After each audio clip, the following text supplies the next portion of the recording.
దేవుని మాటలు మనం చూడడానికి ఇష్టపడదాం. యాకోబు పత్రిక, యాకోబు రాసినటువంటి పత్రిక 1వ అధ్యాయం 12వ వచనాన్ని అందరం తీసి మన ముందు ఉంచుకోవడానికి ప్రయత్నించేద్దాం. యాకోబు రాసిన పత్రిక 1వ అధ్యాయం 12వ వచనాన్ని నా వెనక అందరు చెప్పండి. ఈ మాట నా వెనక అందరు చెప్పండి. పేజీ నెంబర్ చెప్పండి. ఇది 210వ పేజీ. గుడ్. 210, 11, 12, 13 పేజీలో ఉంటారు. ఇది ఈ పుస్తకం అంతా 210వ పేజీలో 1వ అధ్యాయం 12వ వచనం. నా వెనక అందరు చెప్పండి. శోధన సహించువాడు ధన్యుడు, అతడు శోధనకు నిలిచిన వాడై ప్రభువు తన్ను ప్రేమించు వారికి వాగ్దానము చేసిన జీవ కిరీటము పొందును. మళ్ళీ కొంచెం దగ్గరగా అందరి మాట చెప్పండి. శోధన సహించువాడు ధన్యుడు. మళ్ళీ చెప్పండి అందరు కలిసి ఆ మాట. శోధన సహించువాడు ధన్యుడు. మీరందరూ కలిసి చెప్పండి ఆ మాట. Ready, 1, 2, 3 start. మళ్ళీ చెప్పండి. వినండి శ్రద్ధగా. యాకోబు రాసినటువంటి పత్రిక ఇది పరిశుద్ధ గ్రంథంలో 59వ పుస్తకం. 59వ పుస్తకం అనబడిన ఇందులో 5 అధ్యాయాలు ఉంచబడ్డాయి. ఈ 5 అధ్యాయాలలో 108 వచనాలు ఉంచబడ్డాయి. సింపుల్ గా మీకు అర్థం అవడానికి చాలా అర్థమయ్యేటట్లుగా జ్ఞాపకం చేస్తూ ఉన్నా. 59వ పుస్తకం 5 అధ్యాయాలు 108 వచనాలు. 108 వచనాలతో కూడినటువంటి పుస్తకాన్ని వ్రాసినది ఎవరు అనంటే యాకోబు గారు. యాకోబు గారు. ఏ యాకోబు గారు రాశారు అనేది మనం ఆలోచన చేస్తే పరిశుద్ధ గ్రంథంలో 2 పుస్తకాలు ఉన్నాయి. ఒకటి పాత నిబంధన గ్రంథము, రెండవది క్రొత్త నిబంధన గ్రంథం. పాత నిబంధన గ్రంథమును మనం ఆలోచన చేయకుండా కొంచెం ఒకసారి అలా ప్రక్కకి పెట్టినట్లయితే క్రొత్త నిబంధన గ్రంథములోకి మనం వచ్చినట్లయితే క్రొత్త నిబంధన గ్రంథములో యాకోబులు కొంతమంది ఉంచబడ్డారు. జాగ్రత్తగా వినాలి. యాకోబులు కొంతమంది ఉంచబడ్డారు. ఎవరెవరు వారు అనేది మీకు జ్ఞాపకం చేస్తారు. చాలా సింపుల్ గా మీకు అర్థం అవడానికి. యేసు ప్రభువును వెంబడించిన శిష్యులు 12 మంది ఉన్నారు కదా. 12 మంది. ఆ 12 మందిలో ఒక ఆయన పేరు యాకోబు గారు. యాకోబు గారు. అదే 12 మంది శిష్యులలో ఒక అతని పేరు యోధా అని పేరు. ఇస్కరియోతు యోధా. వాళ్ళ నాన్నగారి పేరు యాకోబు గారు. వింటున్నారు అర్థమవుతుందా? అక్కడికి 2 యాకోబు గారు వచ్చారు. ఒకటేమో శిష్యులలో ఒక ఆయన యాకోబు గారు, రెండవది అదే శిష్యులలో యోధా గారి యొక్క నాన్నగారు యాకోబు గారు. 2 యాకోబులు మనం చూడడానికి ఆ ప్రభు సహాయం చేశారు. మూడవది అల్ఫయి అని అతను ఉన్నారు. ఆయన అతనికి 2 కుమారులు ఉన్నారు. అందులో ఒక అబ్బాయి పేరు యాకోబు. చెప్పండి. మూడవది చెప్పండి. అల్ఫయి కుమారుడు యొక్క పేరు యాకోబు గారు. మూడవ అతని పేరు కూడా మనం వినగలిగాం. నాలుగవది జబదయి అనే ఒక ఆయన ఉన్నారు. జబదయి అతనికి కూడా కుమారుడు ఉన్నాడు.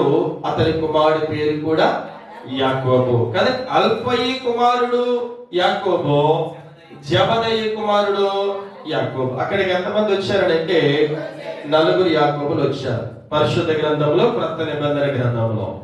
ఐదవది యేసుక్రీస్తు ప్రభు వారికి తమ్ముళ్ళు ఉన్నారు. 4 తమ్ముళ్ళు ఉన్నారు. 4. ఆ 4 తమ్ముళ్లలో ఒక అతని పేరు యాకోబు. ఎంతమంది యాకోబులు వచ్చారు? 5 వచ్చారు. బాగా వినాలి, జ్ఞాపకం పెట్టుకోవాలి. ఈ 5 యాకోబులు జ్ఞాపకం పెట్టుకోవాలి. మొదటి యాకోబు ఎవరు అంటే 12 మంది శిష్యులలో ఒక అతను యాకోబు.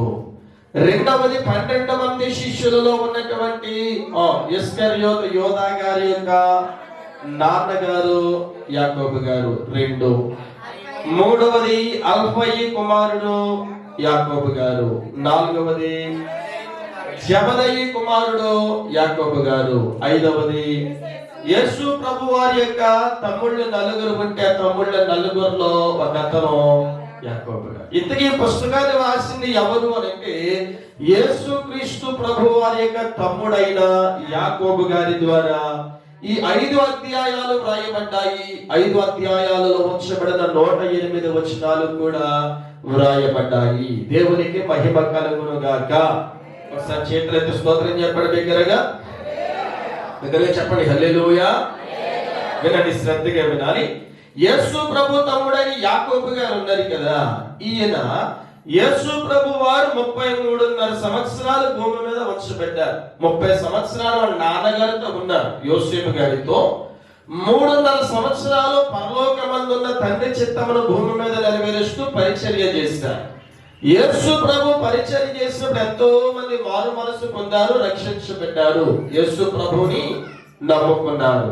కానీ యేసు ప్రభు యొక్క తమ్ముడైన యాకోబు మాత్రం యేసు ప్రభు అనబడినటువంటి వీళ్ళ అన్నయ్య గారు భూమి మీద బ్రతికి ఉన్నంత కాలము కూడా యేసు ప్రభువుని నమ్ముకున్నటువంటి విశ్వాసి ఆయన కానే కాదు. ఆయన విశ్వాసి కానే కాదు. యేసు ప్రభు భూమి మీద బ్రతికున్నంత కాలం మరి ఇతడు యేసు ప్రభువుని నమ్ముకోలేనటువంటి ఒక అవిశ్వాసి. మరి అవిశ్వాసిగా ఉంచబడిన ఈయన మరి విశ్వాసిగా ఎప్పుడయ్యాడండి? యేసు ప్రభువుని ఎప్పుడు నమ్ముకున్నాడండి అని ఆలోచన మనకు వస్తే, యేసు ప్రభు వారు చనిపోయి సమాధిలో పెట్టబడ్డారు. 3 రోజులు సమాధిలో ఉన్నారు. సమాధిని జయించి ఆయన బయటికి లేచి వచ్చిన తర్వాత పునరుద్ధానమునకును ఆరోహణమునకును ప్రజలందరూ చూస్తూ ఉండగా ఒలీవలము అనబడిన కొండ మీద నుంచి యేసయ్య ఆరోహణమే తండ్రి యొద్దకు వెళ్ళిపోయారు. ఆరోహణమే తండ్రి యొద్దకు వెళ్ళిపోయే ఆ దానికి పునరుద్ధానమైనటువంటి మధ్య భాగంలో 40 రోజులు యేసు ప్రభు వారు భూమి మీద 11 సార్లు ప్రజలకందరికీ కనిపించారు. ఎన్ని రోజులు ఉన్నారు భూమి మీద చెప్పండి? 40 రోజులు. ఎన్నిసార్లు కనిపించారు ప్రజలకు అందరికీ? 11 పర్యాయాలు. 11 పర్యాయాలు కనబడినటువంటి ఆ 11 జాబితాలో ఒకసారి ఒక రోజు వాళ్ళ తమ్ముడైన యాకోబు గారికి కూడా కనబడి యాకోబుతో మాట్లాడుతూ ఉండగా అప్పుడు ఆ మాటలని విని పశ్చాత్తాపమును చెంది పాపిని అని ఒప్పుకొని విడిచిపెట్టి యేసు మాటల ద్వారా మారు మనసు పొంది రక్షించబడిన వ్యక్తి యాకోబు అనబడినటువంటి ఈ పుస్తకము రాసినటువంటి మనుష్యుడు. చేతులెత్తి చెప్పండి ఒకసారి బిగ్గరగా స్తోత్రం. చెప్పండి హల్లెలూయా. వినాలి. యాకోబు అనబడినటువంటి ఇతను ఎప్పుడు మారు మనసు పొందాడో, రక్షించబడ్డాడో మనం విన్నాము. అంటే ఈ పుస్తకాన్ని ఎవరికి వ్రాసాడు అనేది మనం ఆలోచన చేస్తే, ఈ పుస్తకంలో ఉంచబడిన 108 వచనాలు కూడా అతను యూదులకు వ్రాసాడు. యూదులకు రాశాడు. ఎందుకు యూదులకు వ్రాసాడు అంటే ఇతడు యోధా మతములో మహా తిట్ట కలిగిన వ్యక్తి. యోధా మతస్థుడు యాకోబు గారు. యోధా మతములో మహా ప్రావీణ్యమును కలిగిన వాడితడు. యోధా మతములు అనేకమైనటువంటి విషయాలను బాగా పఠించిన వ్యక్తి ఇతడు. అందుచేతనే త్వరితముగా యేసయ్యను అంగీకరించలేకపోయాడు. ఈయన ఆలస్యంగా అంగీకరించాడు. అయితే యోధా మతములో ఎంత గొప్ప ప్రావీణ్యతను కలిగిన ఇతడు ఇప్పుడు ఈ పుస్తకాన్ని ఎవరికి రాయడం మొదలు పెట్టాడనంటే తన ప్రజలైన యోధా ప్రజలందరికీ ఈ మాటలన్నీ రాయడం మొదలు పెట్టాడు. చేతులెత్తి స్తోత్రం చెప్పండి బిగ్గరగా. చెప్పండి.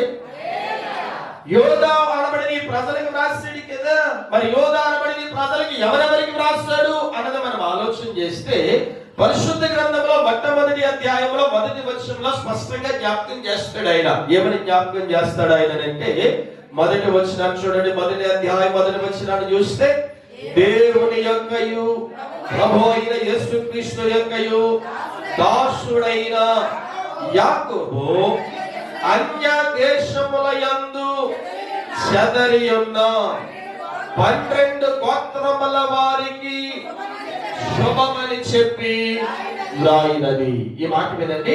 చెదరి ఉన్న అనే మాట వినబడింది మనకి. చెదరి ఉన్న అని అంటే యోధా మతములో నుండి వారు యేసుని అంగీకరించినటువంటి యోధా ప్రజలు యోధా మతమును విడిచిపెట్టి యేసు మార్గములోనికి వచ్చిన యోధా ప్రజలను యోధా మత పెద్దలు ఏం చేసేవారు అంటే హింసించేవారు. యోధా మతమును విడిచిపెట్టి యేసు మార్గములోనికి మీరు వెళ్ళిపోతున్నారని చెప్పి యోధా మతస్థులందరూ కలిసి యోధా మతమును విడిచిపెట్టి యేసు మార్గములో వచ్చిన వారిని హింసిస్తూ ఉండేవారు, బాధలు పెడుతూ ఉండేవారు, చిత్రహింసలు పెడుతూ ఉండేవారు. ఇలాగున చిత్రహింసలు పెడుతూ ఉన్న సందర్భాలలో, ఇలాగున హింసలను అనుభవిస్తున్న సందర్భాలలో ఇక్కడే ఉండి మనం హింసలను అనుభవిస్తూ యేసు మార్గమును విడిచిపెట్టి మన యోధా మతములోనికి మరలా తిరిగి మనము వెళ్ళిపోవలసిన పరిస్థితి వస్తుంది. ఏది ఏమైనా ఒక్కసారి నాగటి మీద చేయి పెట్టాము గనుక మరలా వెనుకకి తిరిగి మనం చూడకూడదు. ఒక్కసారి యోధా మతముని విడిచిపెట్టి యేసు మార్గములోకి మనం వచ్చాం గనుక శ్రమలైన, కష్టములైన, నిందలైన, అవమానములైన, ఉపద్రవములైన యేసు మార్గముని విడిచి మనము మరలా తిరిగి యోధా మతములోనికి వెళ్ళకూడదు. చావైనా బ్రతుకైనా ఎందులోనే బ్రతకాలి, ఎందులోనే చావాలి అంటే యేసు మార్గములోనే చావాలి, యేసు మార్గములోనే నడవాలి, యేసు మార్గములోనే బ్రతకాలి. అంతే తప్పగాని యోధా మత పెద్దలైన వారందరూ మనల్ని హింసిస్తున్నారని యేసు మార్గాన్ని విడిచిపెట్టి వెనకకు వెళ్ళకూడదు అని ఒక నిర్ణయాన్ని తీసుకున్న వారై యోధా మత పెద్దలకు కనబడకుండా, యోధా అనబడిన ప్రజలు ఉంచబడిన ప్రాంతంలో వీరు ఉంచబడకుండా వీరు ఏం చేయబడ్డారంటే ప్రపంచ నలుమూలలకు వీరు చెదిరిపోయారు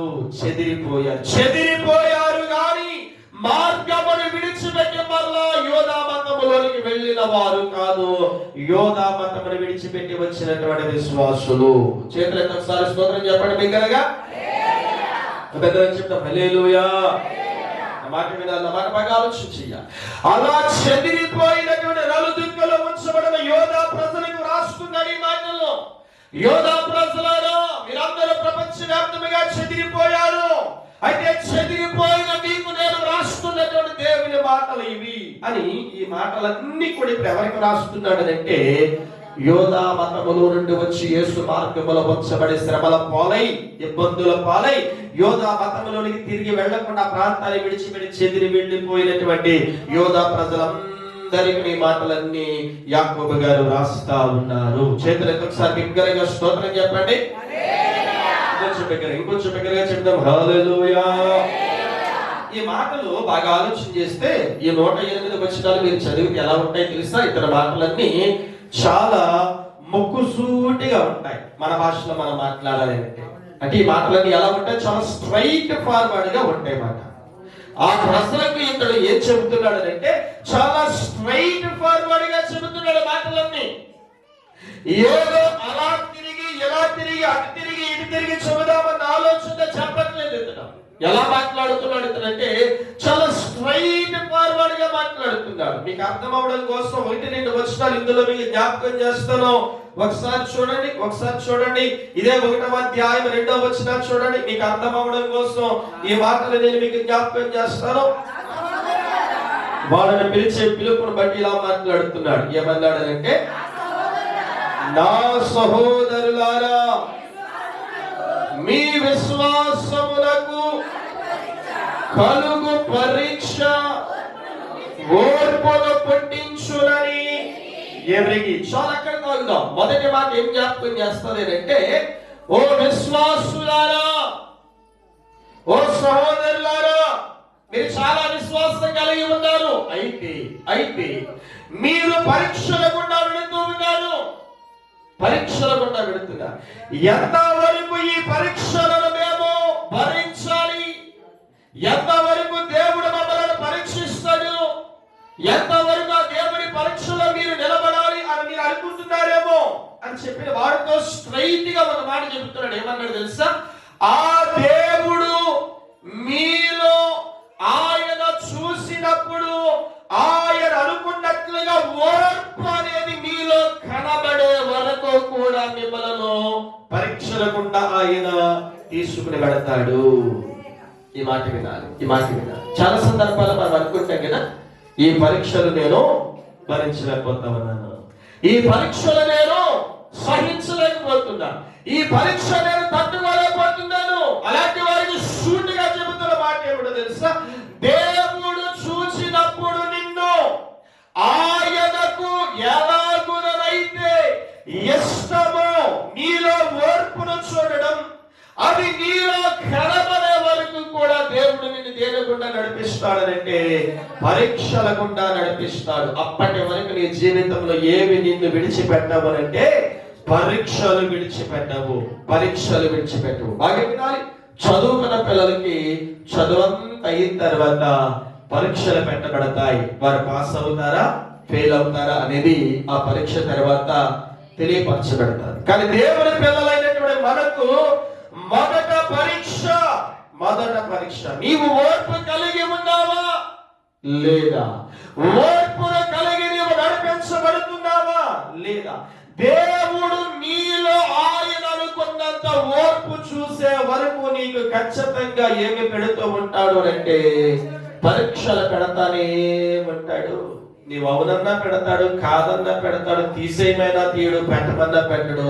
నీలో ఆయనకు ఓర్పు కనబడే వరకు ఖచ్చితంగా పరీక్షలు నీవు ఎదురవుతానే ఉంటాయి. పరీక్షలు నీవు ఎదుర్కోవలసిన పరిస్థితి ఏర్పడతానే ఉంటుంది. చేతులతో ఒకసారి స్తోత్రం చెప్పండి బిగ్గరగా, కొంచెం బిగ్గరగా చెప్తాం హల్లెలూయా.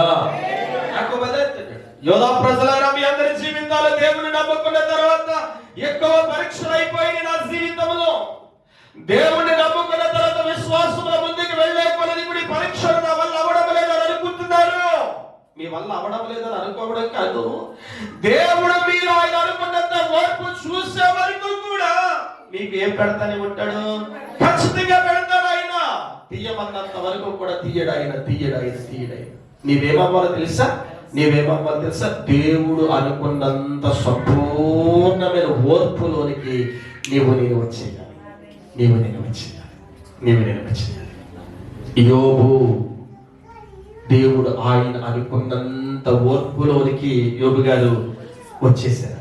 అప్పటి వరకు ఆయన జీవితంలో పరీక్ష ఒక పరీక్ష పాస్ అయిన తర్వాత రెండో పరీక్ష పాస్ అయిన తర్వాత మూడో పరీక్ష పాస్ అయిన తర్వాత నాలుగో పరీక్ష. చివరికి పరీక్ష ఎక్కడికి వచ్చిందంటే దేహం మీదకి వచ్చేసింది. దేహం మీదకి పరీక్ష వచ్చినా కూడా ఆ పరీక్షలు కూడా దేవుడు ఆయన చూసినప్పుడు ఆయనలో ఏం చూడగలిగాడు దేవుడు అంటే ఓర్పును చూడగలిగాడు.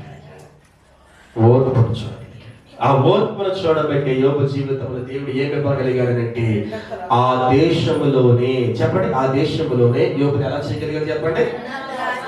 అలాగనే నిన్ను చెయ్యాలన్నది దేవుని యొక్క ఆలోచన ఉన్నది. దేవుడు నామానికి చేతులతో ఒకసారి స్తోత్రం చెప్పండి బిగ్గరగా, ఒకసారి చెప్తాం హల్లెలూయా. 5వ వచనం చూడండి ఒకసారి. 5వ వచనం స్ట్రైట్ ఫార్వర్డ్ గా ఆయన ప్రజలకు చెబుతున్న మాట ఏంటో తెలుసా? చాలా సూటిగా చెబుతున్న మాట ఇది.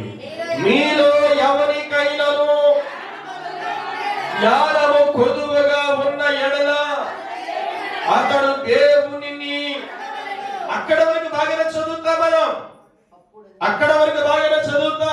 పర్వాలేదు. అక్కడ వరకు మీలో ఎవరికైనా జ్ఞానము కొద్దిగా ఉన్నట్లయితే దేవుణ్ణి అడగండి, దేవుడు జ్ఞానం ఇస్తాడు అని వచ్చిన అక్కడ దాకా బాగానే చదువుతాం. దాని తర్వాత మాట ఏమంటాడనంటే అప్పుడు అతనికి అనుగ్రహింపబడును. తర్వాత మాట ఆయన ఎవరిని గద్దెంపక అందరికి ధారాళముగా ఎవరిని గద్దించబడి అందరికి జ్ఞానములు ధారాళంగా దయచేసేవాడు. అయితే 6వ వచనం అయితే ఆ తర్వాత మాట చూడాలి. దేవా నాకు జ్ఞానములు కావాలని నీవు అడిగినప్పుడు నీవిప్పుడు ఏం చేయాలో వాక్యం 6వ వచనం జ్ఞాపకం చేస్తాడు.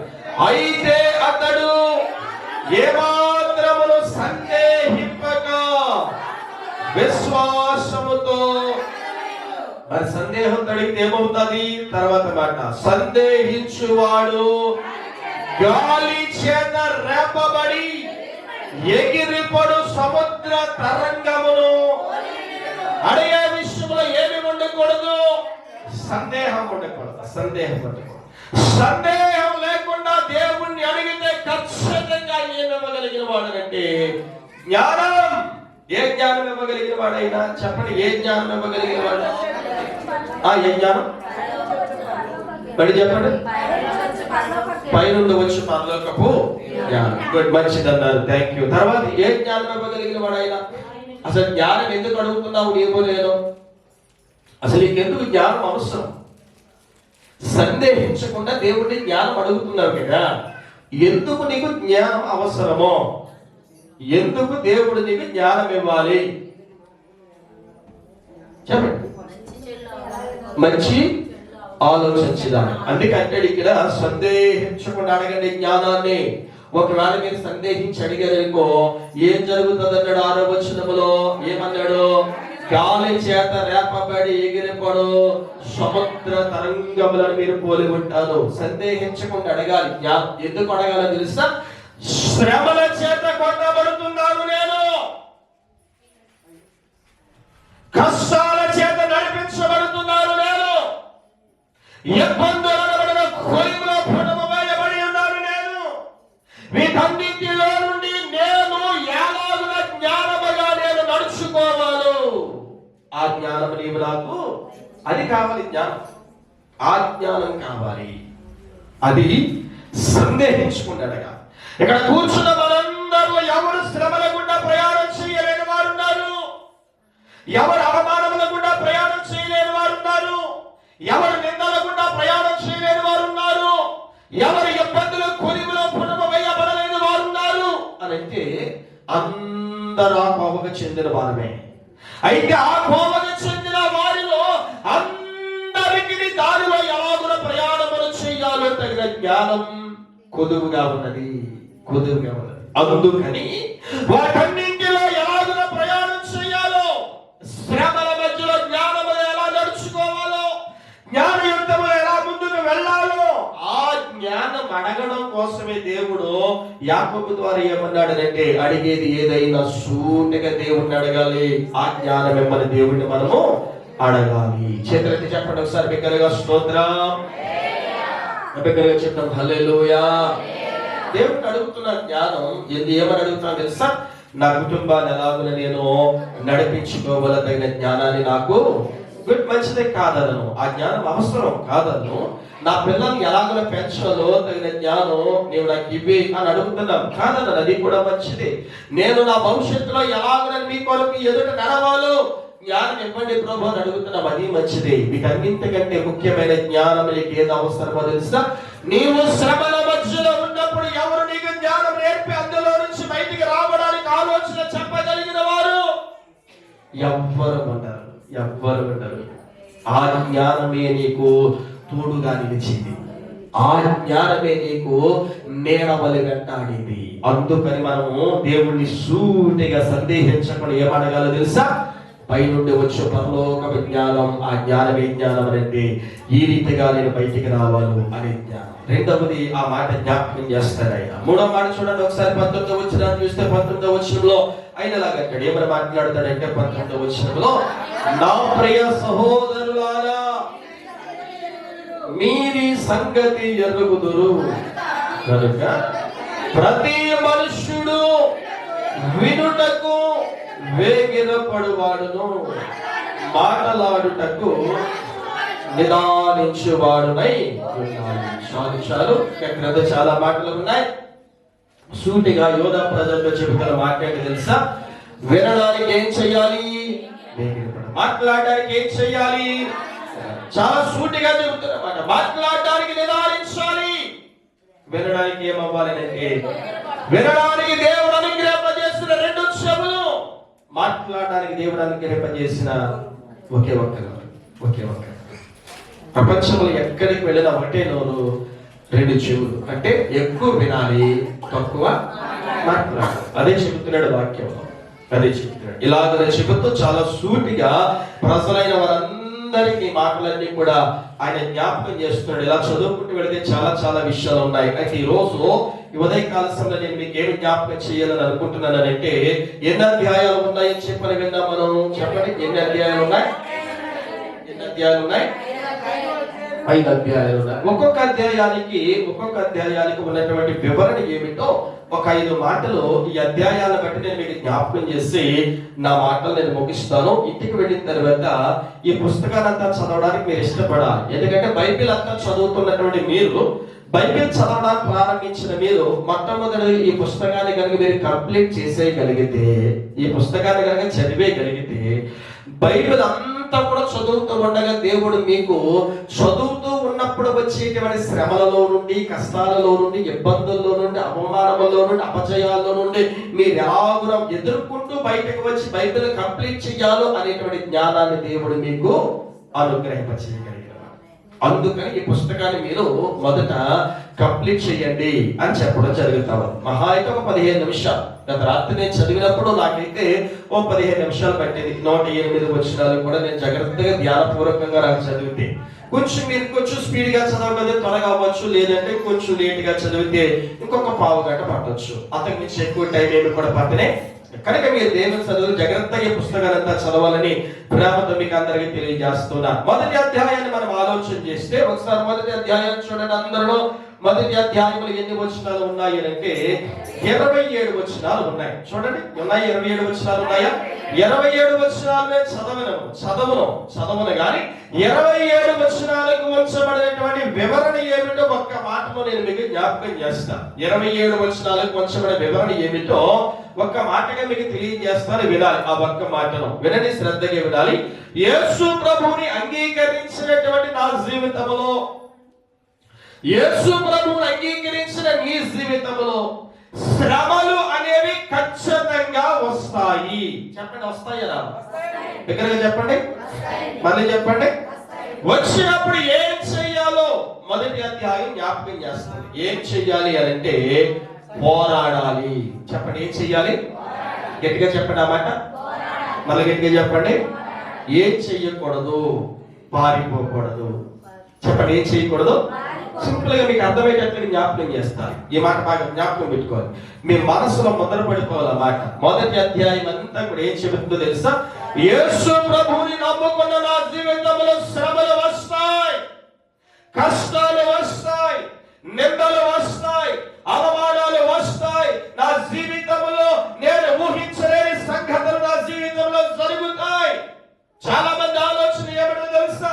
యేసు ప్రభు నమ్ముకుంటే కష్టాలు ఉండవండి, యేసు ప్రభు నమ్ముకుంటే బాధలు ఉండవండి, యేసు ప్రభు నమ్ముకుంటే అవమానాలు ఉండవండి, యేసు ప్రభు నమ్ముకుంటే సమృద్ధి మాత్రమే కలుగుతారండి, యేసు ప్రభు నమ్ముకుంటే ఆశీర్వాదాలు మాత్రమే వస్తాయండి, యేసు ప్రభు నమ్ముకుంటే దీవెనలు మాత్రమే వస్తాయండి అనేది ప్రజలందరి యొక్క ఆలోచన. కానీ నేను తెలియజేసిన మాట ఏమిటో తెలుసా? ప్రస్తుత కాలంలో చాలా మంది కూడా జ్ఞాపకం చేసే విషయం ఏంటో తెలుసా? యేసు ప్రభు నమ్ముకోండి, మిమ్మల్ని ఆయన ఆశీర్వదిస్తాడు. యేసు ప్రభు నమ్ముకోండి, మిమ్మల్ని ఆయన దీవిస్తాడు. యేసు ప్రభు నమ్ముకోండి, మీకు సమృద్ధిని యేసయ్య ఇస్తాడు అని మాట్లాడుతూ ఉన్నారు. ఇవన్నీ ఇస్తాడు, వాస్తవమే, నేను కాదను.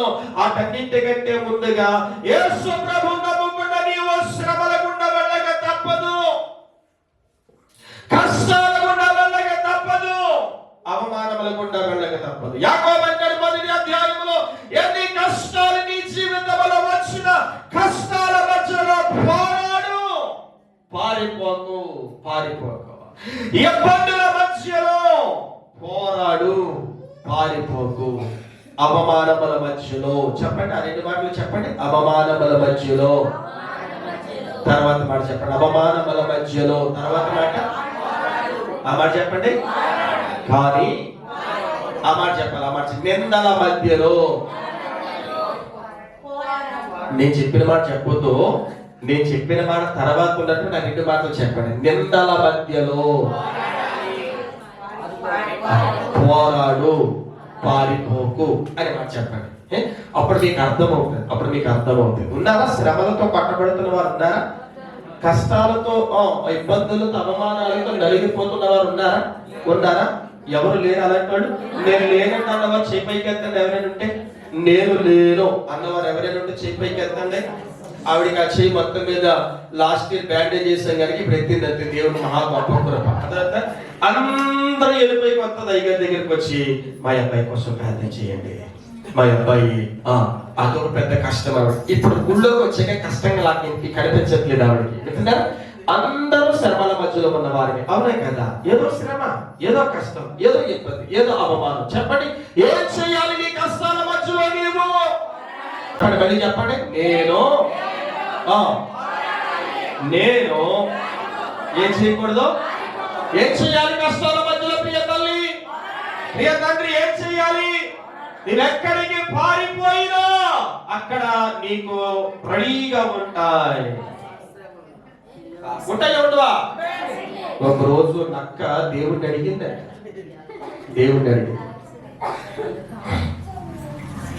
ఆ పైన ఉన్నటువంటి ఆకాశం నా మీద పడిపోవడానికి రెడీగా ఉంది కనుక అది పడిపోకుండా నీవు నన్ను కాపాడు అని అడిగిందట. కాపాడతానైతే నువ్వు 4 కాళ్ళు పైకెత్తి ఇలా పైకి నుంచి నేను కాళ్ళు 4 పైకి పెడితే ఆ 4 కాళ్ళతో నేను ఏం చేస్తానంటే ఆకాశం నేను ఏర్పడిపోకుండా కాపాడతాను అని అన్నాడు. చిలకంపాడులో అలా 4 కాళ్ళు పైకెత్తింది. అక్కడ కనబడింది. ఏంటది? అయ్యో చిలకంపాడులో కనబడుతుందని చెప్పి మళ్ళీ తాడేపులు కూడా వెళ్ళింది. మళ్ళీ అక్కడ అలాగే పడుకుంది. మళ్ళీ ఏమింది?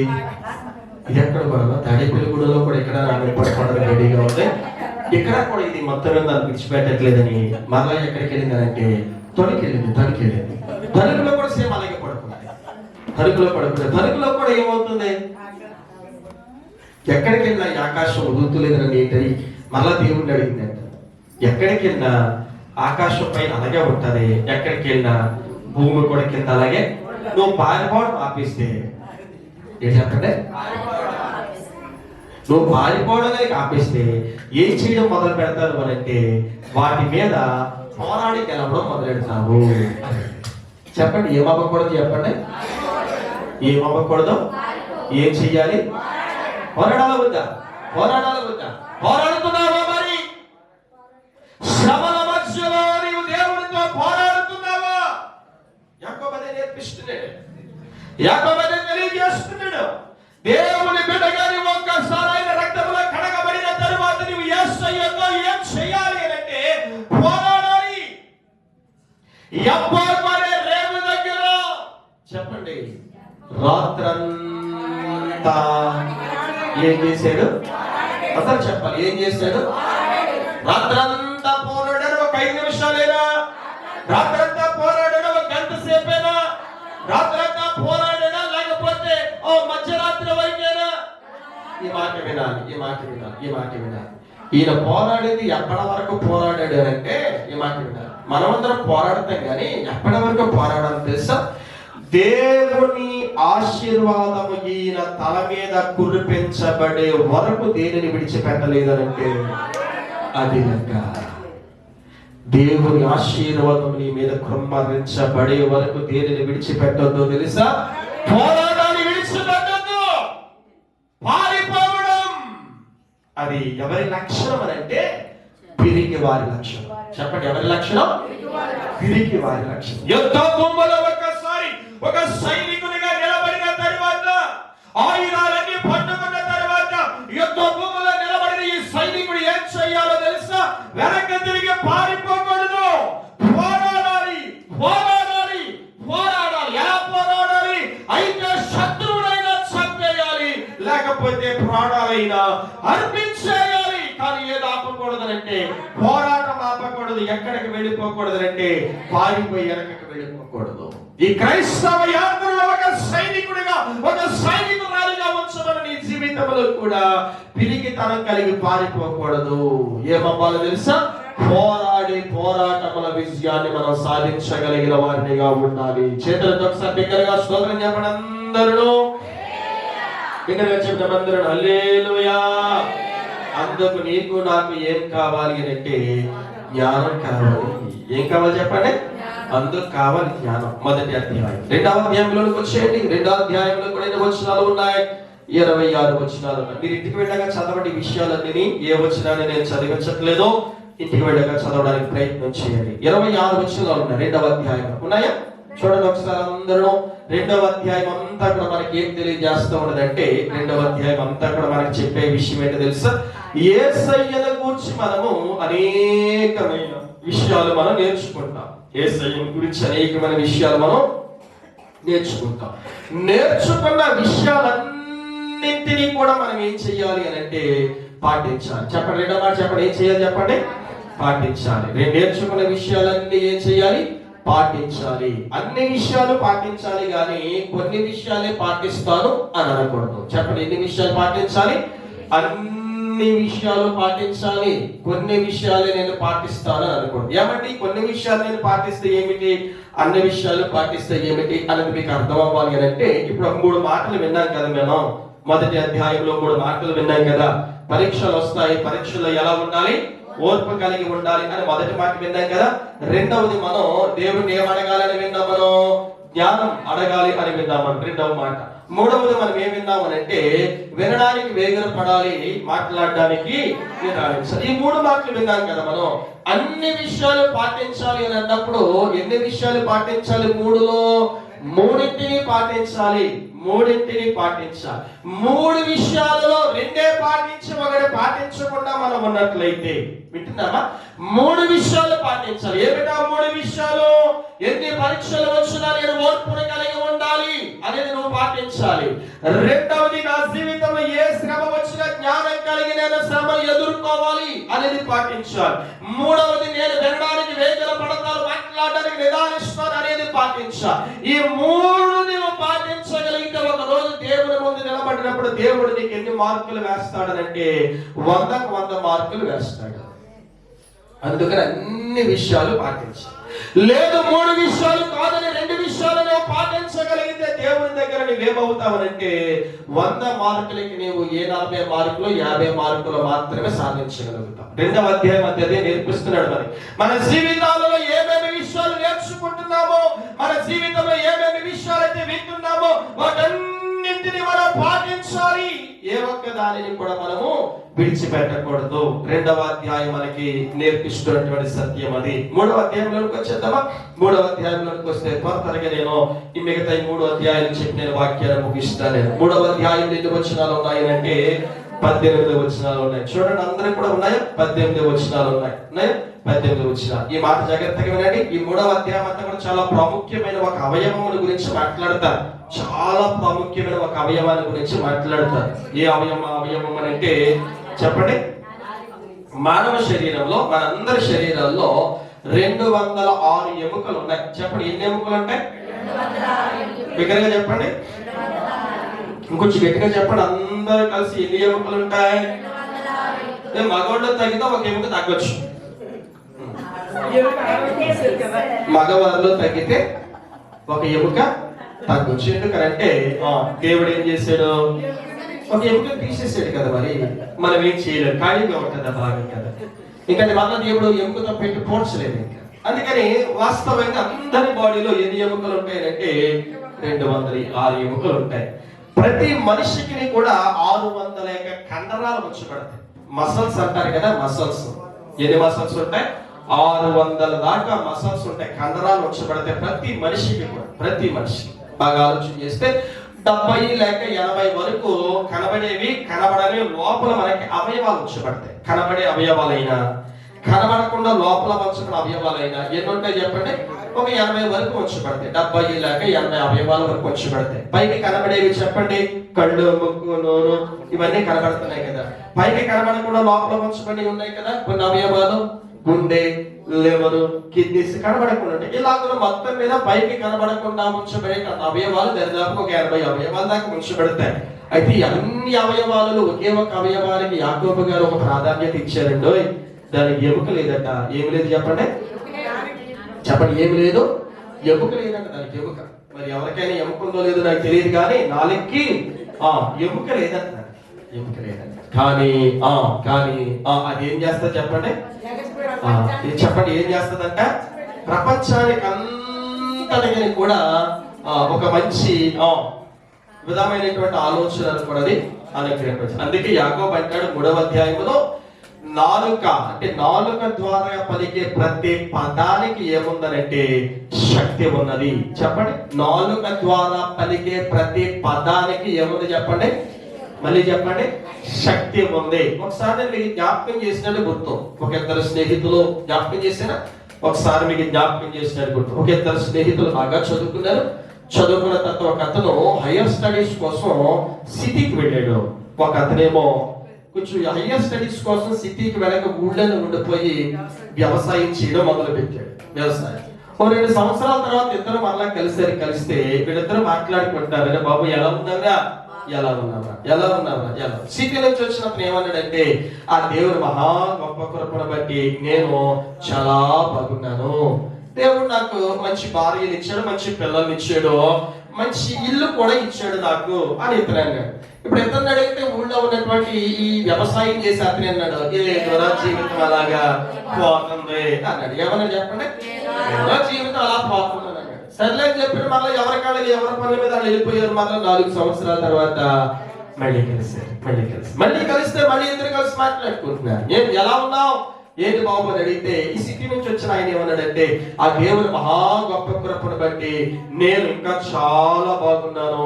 సొంత కారు, సొంత కంపెనీ, సొంత ఉద్యోగం, పిల్లలు మంచిగా బాగా చదువుకుంటున్నారు, మంచి భవిష్యత్తులో ఉన్నారు. ఆ దేవుని మహా గొప్ప భాగ్యం నాకు ఎంతగానో బాగుంది అని అన్నాడు. ఇతను అడిగాడు, ఇప్పుడు ఊళ్ళో ఉన్నటువంటి ఇతను అడిగాడు, ఏ బాబు ఎలా ఉంది, ఏంట్రా నీ జీవితం ఏంటంటే, ఏంటో అలాగా పోతుంది అని, ఇలాగా పోతుంది అంతే అని.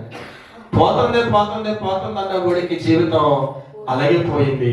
బాగుంది అన్న వాడి జీవితం అలాగే బాగుంది. నాలుక ద్వారా పలికే పదానికి అంత శక్తి ఉంది, అంత శక్తి ఉంది. పిల్లల విషయాలు చాలా మంది మాట్లాడతారు కదా, ఆ పిల్లకి ఏంటంటే ఇంక మన మాట ఏంటంటాడు, ఇంకా ఆయన వింటాడు, ఆయన జీవితం కట్టాడండి, ఇంకా మన మాట వింటండి. మన ఆడు ఇంకా మన ఈ అమ్మాయి ఇంకా మన మాట వింటండి, ఇంకా జీవితం ఇంక అంతేనండి అంతా చూసావా అంతే అన్నట్లుగానే ఉంటారు. అంతే అన్న వారి విషయంలో కూడా నీవు వీళ్ళు చాలా బాగున్నారండి, వీళ్ళ భవిష్యత్తు చాలా బాగుందండి, వీళ్ళ విధానాలు చాలా బాగున్నాయి అని నీ నాలుగుతో నీవే పదాలైతే పలుకుతావో అదే పదాలను బట్టి నీ బిడ్డల యొక్క భవిష్యత్తు కూడా వచ్చబడతారు. నీ భర్తల గురించి నువ్వు పలికే ఏ పదం ఎలా ఉందో అలాగే నీ భర్త కూడా ఉంచబెడతాడు. నీ భార్యని గురించి నువ్వు పలికే పదం ఎలా ఉందో ఆ పదం ప్రకారంగానే నీ భార్య ఉంచబడతారు. అందుకే యాకోబు అంటాడు, నాలుక ద్వారా పలికే పదానికి ఏముందనంటే శక్తి ఉంది. చెప్పండి, ఏముంది చెప్పండి, గట్టిగా చెప్పండి, శక్తి ఉంది, శక్తి ఉంది. చాలా మంది కొంతమంది మాట్లాడితే, అయ్య బాబు మీరు అలా అనకండి, అలా మాట్లాడకండి అని అంటారు. ఎప్పుడైనా విన్నారా లేదా? విన్నారు ఎప్పుడైనా? బాబా అలా అనకండి, మీరు అలా మాట్లాడకండి అని అంటారు. అర్థం ఎందుకు అంటే అలా అన్నారు అంటే, అలా మాట్లాడారు అంటే ఖచ్చితంగా అంటే నాలుగు ద్వారా పలికే పదానికి ఏముందని అర్థం? ఒక్కరికే కాదు, అందరికీ ఉందని అర్థం. ఆడొక్కడికే కాదు, అందరు నాలుగుకు కూడా అదే పదం. మీ పిల్లలు ఎప్పుడైనా మాట వినట్లేదు అనుకో, కోపం వస్తుంది కాదన్నా, కోపంలో మనం ఏదో మాట్లాడతాం కానీ వెంటనే మరలా మనం ఏం చేయాలి తెలుసా? వాళ్ళని మళ్ళీ మన మాటలతో ప్రోత్సాహపరచాలి. వాళ్ళ చదవట్లేదు అయినా ప్రోత్సాహపరచాలి. చాలా బాగా చదువుతున్నావు, చాలా బాగా చదువుతావు, నువ్వు మంచివాడివి, నీ స్వభావం మంచిది, నీ స్వభావం చాలా అందరికంటే మంచిదని ఎప్పుడైతే నువ్వు పాజిటివ్ గా నీ నాలుగుతో పలుకుతావో ఆ పదాల శక్తి ద్వారా నీ బిడ్డలు ఒక రోజు ఏమవుతారంటే నీవు పలికినట్లుగానే గొప్పవారినిగా మార్చబడగలుగుతారు.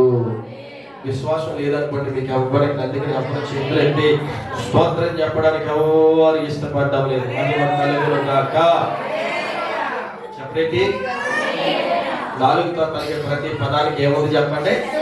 పలికారు ఎప్పుడైనా మీ పిల్లల విషయంలో, పలికారు ఎప్పుడైనా మీ యొక్క భర్త విషయంలో, పలికారు ఎప్పుడైనా మీ భార్య విషయంలో అవమానకరంగా పలికైనా? పలికితే ఇప్పుడు అదే నాలుగు దేవుని దగ్గర ఏం అడగాలి అంటే, క్షమించు తండ్రి, ఈ రోజు నుంచి నేను ఏం చేస్తానంటే పాజిటివ్ గా మాట్లాడతాను. చాలా శక్తి ఉంది నీ నాలుగు. అర్థమవుతుందా? నాలుగుకి చాలా శక్తి. చాలా మంది అంటారు కదా, ఏ నాలుగు ఉన్నవాడు అయినా నమ్మచ్చు కానీ ఏ నాలుగు ఉన్నవాడు నమ్మకూడదట. మరి నాకు తెలియదు, మరి మీరే అంటున్నారు, నేను విన్నాను అంతే తప్ప కానీ నాకు తెలియదు. ఏమో మీరు ఎప్పుడైనా మరి చూసారో లేదో నాకు తెలియదు కానీ మొత్తం అర్థమవుతుందా? కనుక దేవుని సన్నిధిలో మన నాలుగుకి ఏమని చెప్పండి? చాలా శక్తి. ఎన్నో అధ్యాయం అది? 4వ అధ్యాయం వరకు వచ్చాయి. 4వ అధ్యాయం ఎన్ని వచనాలు ఉన్నాయి? 17 వచనాలు మనం ఆలోచన చేస్తే 4వ అధ్యాయం మనకి నేర్పిస్తున్న మాట ఏమిటో తెలుసా? ఒకే ఒక్క మాట. ఏమిటా మాట అంటే, నీ చుట్టూ ఉన్న వారందరూ, ఒకవేళ 10 మంది ఉంటే 10 మందిలో 9 మంది నిన్ను పాడు చేసే వాళ్ళే ఉంటారు. హలో, అర్థమవుతున్న మాట అంతేనా? లెక్క తప్పు చెప్పారా? 10 మంది ఉంటే 10 మందిలో ఎంతమంది నిన్ను పాడు చేసేవాళ్ళు ఉంటారు? చెప్పరేంటి? లెక్క తప్పు చెప్పారా? 9 మంది పాడు చేసే వాళ్ళ మధ్యలో నీవు ఎలా ఉండమని ఈ పుస్తకం చెప్తుంది, ఈ అధ్యాయం చెప్తుంది తెలుసా? పవిత్రంగా ఉండు, పాడైపోకు అని చెప్తుంది 4వ అధ్యాయం. చెప్పండి, మీకు అర్థమైందా? అర్థం అవ్వలేదా? నీ చుట్టూ ఉన్నవారు నిన్నేం చేసేవారు ఎక్కువ మంది ఉంటారు. చెప్పండి, ఉన్నారా లేదా? ఉంటే నువ్వేమవ్వద్దు, పాడైపోవద్దు. ఎలా ఉండు? పవిత్రంగా ఉండు. అదే చెప్తుంది పుస్తకం, అదే చెప్తుంది. పాడు చేసే వాళ్ళంతా నీ చుట్టూ ఉంటే నువ్వు పాడైపోతే నీకు సుఖమేముంది కదా? పాడైనప్పుడు ఏంటది, తామరాకు ఉంది కదా, తామరకేనది, తామరకే కదా. నీటిలోనే పుట్టిందా? నీటిలోనే పెరిగిందా? నీటిలోనే బ్రతుకుతుందా? కానీ దాని మీద ఏముంచుకోదనంటే, పాడైపోయిన వాళ్ళ మధ్యలో ఉంటావు, పాడు చేసేవాడి మధ్యలోనే బ్రతుకుతావు, పాడు చేసేవాడు మొత్తంలోనే స్నేహం చేస్తావు. కానీ ఏమవుతుందో తెలుసా? పాడవద్దు, పవిత్రంగా ఉంది. షద్రాక్, మేషాక్, అబేద్నెగో చుట్టూ ఎవరున్నారు? అపవిత్రత కలిగిన వారు ఉన్నారు. వాళ్ళందరి మధ్యలో ఈ ముగ్గురు ఎలా ఉన్నారు? మనుషులేనా వీళ్ళు? చెప్పండి, మనుషులేనా? నీవు ఉండలేవా? దానియేలు చుట్టూ ఎవరున్నారు? అపవిత్రత కలిగిన వారి వంశపెట్టారు. అపవిత్రత కలిగిన వారి మధ్యలో దానియేలు ఎలా ఉన్నాడు అంటే, పాడైపోలేదు, పవిత్రతను కాపాడుకుని పరిశుద్ధంగా బ్రతికాడు. నీవెక్కడికి వెళ్ళినా నీ చుట్టూ కూడా నిన్ను పాడు చేసే వాళ్ళ నీకు ఎక్కువ శాతం తగులుతారు స్నేహితులుగా. అయితే వారిని బట్టి నువ్వేమైపోవద్దనంటే, పాడైపోకు. నీవు పవిత్రంగా ఉండి నిన్ను పాడు చెయ్యాలనుకున్న వారిని నువ్వేం చేయడానికి రెడీగా ఉండాలంటే, వారిని పవిత్రులుగా మార్చడానికి సిద్ధపడాలి. అందుకు దేవుడు నిన్ను వారందరి మధ్యలో పెట్టింది. చేతులెత్తి ఒకసారి స్తోత్రం చెప్పడం బిగ్గరగా. బిగ్గరగా చెప్పండి. నన్ను పాడు చేసిన వారి మధ్యలో నేను పాడైపోయానండి అన్నవాడు ఎవరున్నారా? అలా కనుక నేను ఉన్నానని చెబితే కనుక నీకు అంత బుద్ధిహీనులు ఎవరో ఉంటారని అర్థమవుతుందండి. నీ అంత బుద్ధిహీనులు ఎవరో ఉంటారని అర్థం. నువ్వు పాడైపోయావు అని అంటే నువ్వేం చేయలేకపోయావు? పాడు చేస్తున్న వారిని నువ్వు బాగు చేయలేకపోయావు. నీ ప్రవర్తన, నీ నడవడిక, నీ మాట మీద నీ యొక్క చూపు వారిని ఏం చెయ్యాలి అని అంటే, వారిని పవిత్రులుగా మార్చేయాలి. నువ్వు పాడైపోకూడదు. సామెత ఉంది కదా, సామెత 6 నెలలు చెప్పండి సహవాసం చేస్తే వారే. దాన్ని ఎలాగ అర్థం చేసుకున్నారు మీరు? అలాగే ఎందుకు అర్థం చేసుకోవాలి? మనం అర్థం చేసుకునే విధానం మీద కూడా ఆధారపడి ఉంటుంది కదా. ఇప్పుడు మీరు ఎలాగ అర్థం చేసుకున్నారు? మీరు అందరూనంటే 6 నెలల సహవాసం చేస్తే వారే వీరవుతారు, మీరే వారవుతారు అన్నారు కదా. మీరు అందరూ ఎలా అర్థం చేసుకున్నారంటే, 6 నెలలు పాడైపోయినోడితో సహవాసం చేస్తే వీడే పాడైపోతాడు అని మీరు అర్థం చేసుకున్నారు. అలాగే అర్థం చేస్తున్నారు. ఎందుకు అర్థం చేసుకోవాలి? 6 నెలలు సహవాసం చేస్తే బాగుపడినోడుతో సహవాసం చేస్తే పాడైపోయినోడు కూడా ఏమవ్వచ్చు. అలా ఎందుకు అర్థం చేసుకోలేదు? మనం అర్థం చేసుకునేటువంటి కాన్సెప్ట్ మీద ఆధారపడి ఉంటుంది.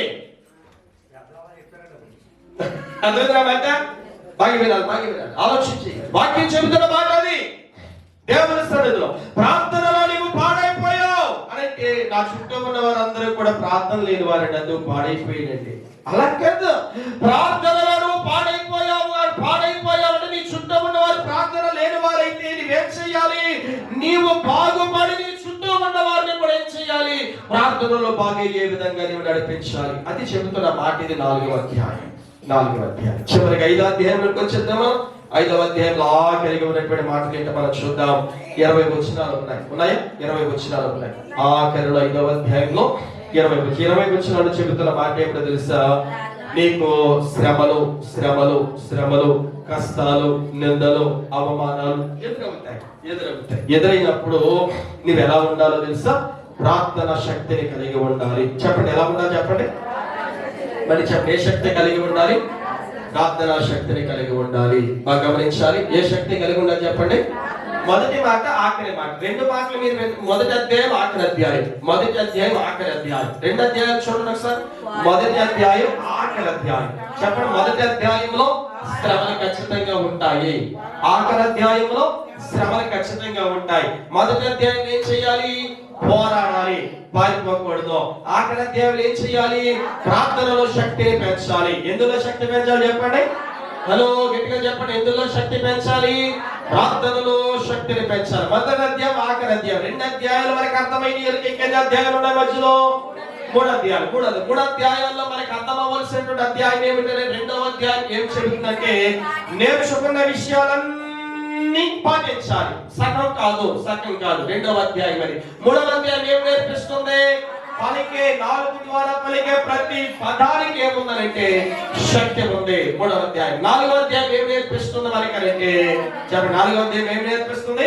పాడు చేసేవాడు చాలా మంది ఉంటారు నిన్ను, అయితే వారి మధ్యలో నీవు ఎలా ఉండు? పవిత్రంగా ఉండు గాని పాడైపోకు. 5 మాటలు బాగా గమనించి, ఇంకా అంత నుంచి ఎక్కువ అక్కర్లేదు. 5 మాటలు చాలు మన జీవితానికి. అప్పుడు నువ్వేం చేయగలుగుతావో తెలుసా? ఈ రోజు కొరకైన వాక్యం చెప్పాలి. ఈ రోజు కొరకైన మాట మనం చెప్పాలి. ఈ రోజు కొరకైన మాట, ఈ రోజు కొరకైన మాట చెప్పండి. ఆఖరి మాట చెప్పండి. శోధనను సహించువాడు. ఆఖరి మాట మళ్ళీ చెప్పండి అందరూ కలిసి. ఆఖరి మాట చెప్పండి మళ్ళీ ఒకసారి అందరూ కలిసి. ధన్యురాలు, ధన్యుడు. చెప్పండి అందరూ మాట మళ్ళీ చెప్పండి. మళ్ళీ చెప్పండి. మళ్ళీ చెప్పండి. మళ్ళీ చెప్పండి. మళ్ళీ చెప్పండి.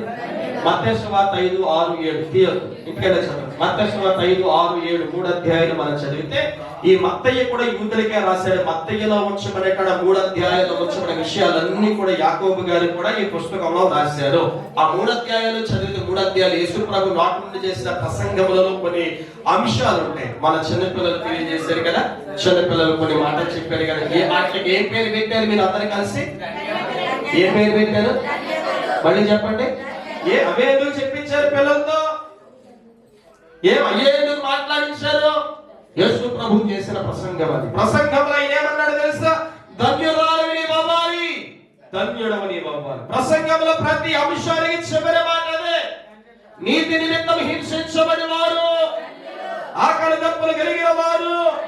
తర్వాత మాట ప్రతి మాటకి చివరిలో ఏ పదం పెట్టాడు? యేసయ్య.